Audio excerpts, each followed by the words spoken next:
आज हम एक्सरसाइज 1.2 के कुछ सवाल हल करेंगे, लेकिन सवाल हल करने से पहले हमें कुछ नियम हैं जो आपको बताना जरूरी है। आप इसे ध्यान से समझें। जैसे कि लिखा है 6, इसे गुणनखंड करेंगे तो 2 गुणा 3। तो 6 क्या है? 6 को हम कहेंगे भाज्य संख्या। क्या कहेंगे? भाज्य संख्या। क्यों कहा इसे भाज्य संख्या? इसलिए कहा 6 को भाज्य संख्या क्योंकि इसके फैक्टर किए जा सकते हैं। और अभाज्य संख्या है 2 व 3, इन्हें हम कहेंगे कि ये अभाज्य संख्याएं हैं। अभाज्य संख्याएं। अब क्या ये नियम हम लगा सकते हैं? इसमें ये कह सकते हैं कि कोई किसी भी भाज्य संख्या को अभाज्य संख्याओं के गुणनफल के रूप में लिखा जा सकता है। देखें, हम यहाँ लिखेंगे, नियम लिखेंगे, इसको आधार मान के हम एक नियम लिखेंगे। क्या? किसी भाज्य संख्या को, यानी 6 को, किसी भाज्य संख्या को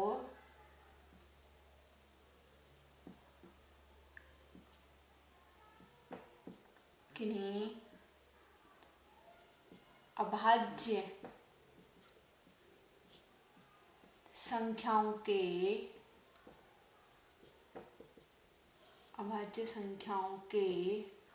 गुणनफल के रूप में लिखा जा सकता है। अभाज्य संख्याओं के गुणनफल के रूप में लिखा जा सकता है।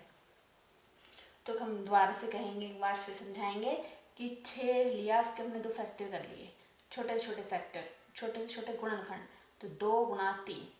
अब हम ये कह रहे हैं कि किसी भी भाज्य संख्या, यानी 6 को, किसी भी भाज्य संख्या को किन्हीं अभाज्य संख्याओं के, ये क्या है? 2 अभाज्य संख्याएं, क्योंकि इसके और फैक्टर नहीं किए जा सकते। 3 क्या है? अभाज्य संख्या है। क्यों? क्योंकि इसके भी और फैक्टर नहीं किए जा सकते। तो कहेंगे किसी भाज्य संख्या को किन्हीं अभाज्य संख्याओं के गुणनफल के रूप में व्यक्त किया जा सकता है। एक एग्जाम्पल और लेते हैं हम। क्या? जैसे हम लिखा 14, इसके फैक्टर होंगे 2 गुणा 7। ठीक है, तो ये हो जाएगी भाज्य संख्या। क्या हो जाएगी? भाज्य संख्या। और ये 2 और 7 ये क्या हो जाएंगे? ये दोनों हो जाएंगे अभाज्य संख्या। अभाज्य संख्या। क्यों? क्योंकि इनके और आगे फैक्टर नहीं किए जा सकते। अब हम आगे HCF निकालने की विधि के बारे में आपको बताएंगे। कुछ नियम है, कुछ सवाल है जो आपको समझाने हैं। अब हम ये डिस्कस करेंगे कि HCF निकालने का प्रोसेस क्या है। तो HCF निकालने के लिए क्या करते हैं कि संख्या, क्या कहते हैं कि संख्याओं में प्रत्येक उभयनिष्ठ मतलब कॉमन, प्रत्येक उभयनिष्ठ अभाज्य, मतलब जो ना काटी जा सके और ना का गुणनखंड किया जा सके जिनका, तो उभयनिष्ठ अभाज्य गुणनखंड की सबसे छोटी घात का गुणनफल ही HCF कहलाता है। तो इसे उदाहरण से कैसे हल करेंगे? उदाहरण ले लेते हैं। HCF निकालना है हमें 6 और 20 का। ये एग्जाम्पल ले लेते हैं, उदाहरण। तो 6 का निकालेंगे, क्या होगा? 2 6, 2 गुणा 3। 20 का 2 दूनी 4 पंजे 20।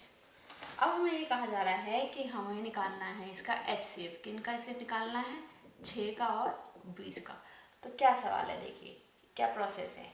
सवाल तो है 6 और 20 का HCF निकालना है। प्रोसेस क्या है कि संख्याओं में, इन दोनों संख्याओं में 6 और 20 के गुणनखंडों में क्या है कि संख्याओं में प्रत्येक उभयनिष्ठ, ये भी अभाज्य संख्या है, ये भी अभाज्य संख्या है, 5 भी अभाज्य संख्या है, 2 भी अभाज्य है, 3 भी अभाज्य है। अभी पहले बताया था ना कि किसी भी भाज्य, 6 भाज्य है तो इसे फैक्टर किए जा सकते हैं। तो किसी भी भाज्य संख्या को 2 अभाज्य संख्याओं के गुणनफल के रूप में व्यक्त किया जा सकता है। ऐसे 20 भाज्य संख्या है। क्यों? क्योंकि इनके अभाज्य संख्याओं के गुणनखंड के रूप में इसे व्यक्त किया जा सकता है, गुणनफल के रूप में। तो क्या होगा, 2 2 5, इसके फैक्टर हो जाएंगे 20 के, और 2 गुणा 3 हो जाएंगे 6 के फैक्टर।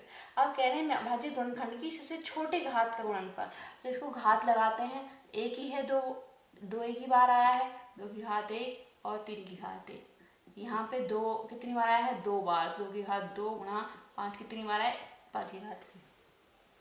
अब इनमें कॉमन क्या है, देखो 3 भी कॉमन नहीं है जो दोनों में है, 5 भी कॉमन नहीं है क्योंकि दोनों में नहीं है, तो 3 और 5 को नहीं लेंगे। अब 2 को देखते हैं, 2 एक बार है, 2 की घात 1 है, 2 की घात 2 है, आधार एक जैसे, यहाँ भी 2 है, यहाँ भी 2 है, लेकिन एक में घात 1 है और एक में घात 2 है। तो क्या लिखा है, गुणनखंड अभाज्य उभयनिष्ठ, उभयनिष्ठ तो दोनों में है 2, तो प्रत्येक उभयनिष्ठ अभाज्य गुणनखंड की, अभाज्य गुणनखंड है तो अभाज्य गुणनखंड की सबसे छोटी घात, कौन सी छोटी घात इन दोनों में, 2 की घात 1, सबसे छोटी घात का गुणनफल ही दी हुई संख्याओं का HCF हो जाता है। तो कितना आंसर हो गया इसका आंसर हो गया 2। अब हम सीखते हैं एलसीएम कैसे निकाला जाता है। तो संख्याओं में संबंध प्रत्येक अभाज्य गुणनखंड की सबसे बड़ी घात का गुणनफल, यानी कि संख्याओं में संबंध जो है प्रत्येक अभाज्य गुणनखंड की सबसे बड़ी घात का, इससे पहले सबसे छोटी घात का लिया था वो, और वो अभाज्य गुणनखंड थे सभी और उभयनिष्ठ थे, तो इसलिए सबसे छोटी घात ली थी। एलसीएम क्या है, सबसे बड़ी घात लेते हैं। अब जैसे सवाल है एलसीएम निकालना है 6 और 20 का, उदाहरण ले लेते हैं हम।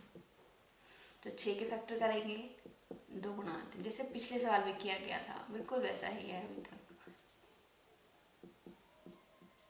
ठीक है, अब ये भाज्य संख्या, ये दोनों अभाज्य संख्या है, भाज्य संख्या ये अभाज्य संख्या है, तो इनकी घातों में लिखेंगे इसे, 2 की घात 1 गुणा 3 की घात 1 लिखा जा सकता है। 2 कितनी बार है, 2 बार, 2 की घात 2, 5 कितनी बार है, 1 बार। अब इन्हीं सभी संख्याओं में से हम एलसीएम निकालते हैं, ये नहीं है HCF में हमने देखा था कि जो उभयनिष्ठ थी, जो दोनों में कॉमन थी संख्या, उसकी छोटी घात लेनी थी। दोनों में कॉमन है, दो दोनों में आया, एक बार 2 इसमें आया है, 2 बार 2 इसमें आया है, तो सबसे कम बार किस में आया है, 2 की घात 1, यानी 6 में 2 की घात 1 गुणा 3 की घात 1 आया है, 2 की घात 1 आया है, इसमें 2 की घात 2 है, तो इन दोनों में सबसे छोटी घात कौन सी हो गई थी, 2 की घात 1, तो ये हो गया था महत्तम समापन। अब इसमें क्या करेंगे, इसमें कह रहे हैं कि संख्याओं में संबद्ध प्रत्येक अभाज्य गुणनखंड की संबद्ध कितनी है, 2 3 और 5, इस तरह की 3 राशियां हैं इसमें।